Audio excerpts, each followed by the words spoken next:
సాధించిన ఘనత మరి మన ఎన్టీ రామారావు గారిని సందర్భంగా తెలియజేస్తున్నా. ఈరోజు శ్రీకాకుళం నగరంలో పెరుగుతున్న ఉష్ణోగ్రతలు వడగాల్పులతో ప్రజలు ఇబ్బందులు పడుతున్న నేపథ్యంలో హర్షవల్లి లయన్స్ క్లబ్ ఆధ్వర్యంలో గాంధీనగర్ ప్రవేశద్వారం వద్ద చలివేంద్రం ఏర్పాటు చేశారు. రైతు బజార్ సమీపంలో ఏర్పాటు చేసిన ఈ కేంద్రంలో చల్లని మజ్జిగతో పాటు శుద్ధి చేసిన మంచినీరు అందిస్తున్నారు. ఈ కార్యక్రమానికి జర్నలిస్టులు ఫోరం రాష్ట్ర కార్యదర్శి జోగి నాయుడు ప్రారంభించారు. వేసవి తీవ్రతను దృష్టిలో ఉంచుకుని ప్రజలకు ఉపశమనం కలిగించడమే లక్ష్యంగా ఈ సేవా కార్యక్రమం నిర్వహిస్తున్నట్లు నిర్వాహకులు తెలిపారు. స్థానికులు పెద్ద సంఖ్యలో ఈ చలివేంద్రాన్ని వినియోగిస్తూ నిర్వాహకులను అభినందిస్తున్నారు.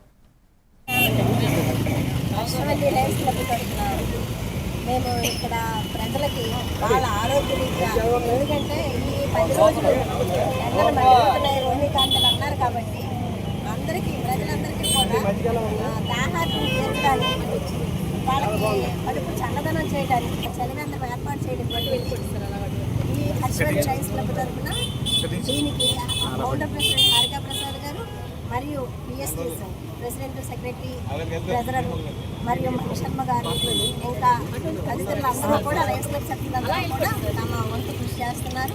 అలాగే మా పాత్రికేయులు, మా ఆత్మీయులైనటువంటి సాకు జోగినాయుడు గారు కూడా దీన్ని ప్రారంభోత్సవం చేసి మా అందరికీ చాలా ఎండలు ఉన్నంతకాలం కూడా ముందుకు నడిపిద్దామని అనుకుంటున్నాం. ఇంతటితో నేను ముగిస్తున్నాను. అందరికీ తెలిసిన క్లబ్ మన శ్రీకాకుళం ప్రజలకు సుప్రసిద్ధిన శ్రీకాకుళం హర్షవల్లి లయన్స్ క్లబ్ వారు ఈ ఏడాది ఈ చలివేంద్రాన్ని ఈ రోజు నుంచి ప్రారంభిస్తున్నాం. ఎందుకంటే రోహిణీ కార్తలు స్టార్ట్ అయ్యని చెప్పి ఈ చలివేంద్రం ఇక్కడికి స్టార్ట్ చేస్తాం. ప్రతి సంవత్సరం కూడా చలివేంద్రం పెడుతూనే ఉన్నాము. దిగ్విజయంగా పాతికేళ్ళందరికీ కూడా నా రోజులు నమస్కారం.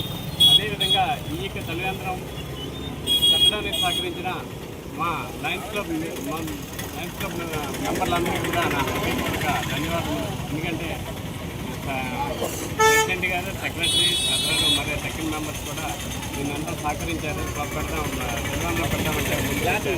అదేవిధంగా ఈ యొక్క నాకు ఎల్లవేళ్ళ సహాయ సహకారాలు అందిస్తున్న మెల్స్పూర్ మెగా యూత్కి నా హృదయపూర్వక ధన్యవాదాలు. వాళ్ళకి కూడా మా యొక్క ధన్యవాదాలు తెలియజేసుకుంటూ ఈ చలివేంద్ర కార్యక్రమాన్ని దిగ్విజయంగా మేము అనుకునే విధంగా ఎండలు తగ్గే వరకు కూడా నిర్వహిస్తామని వచ్చిన ప్రతి ఒక్కరికి నా హృదయపూర్వక నమస్కారంలో కృతజ్ఞతలు తెలియజేసుకుంటూ సెలవు.